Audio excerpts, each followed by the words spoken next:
Alright? Because, again, sa mundong to, hindi natin alam lahat at hindi natin kontrolado lahat. So, what I want you to do is control what you can.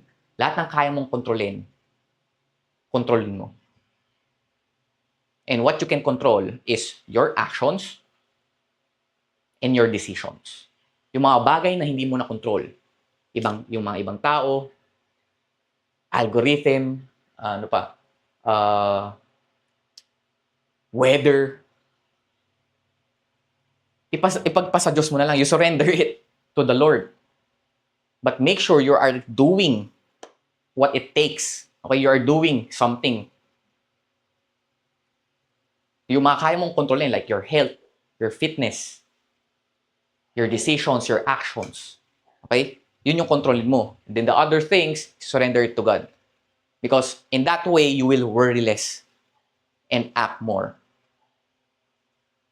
Okay? Hindi ka na mag-worry, hindi ka na mag-overthink. Hindi ka na mag-overthink sa mga bagay na wala kang control. Okay? You will just surrender it to God.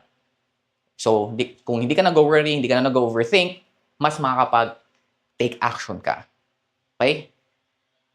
So, paano mo ba ito gagawin? Start making an effort to know God.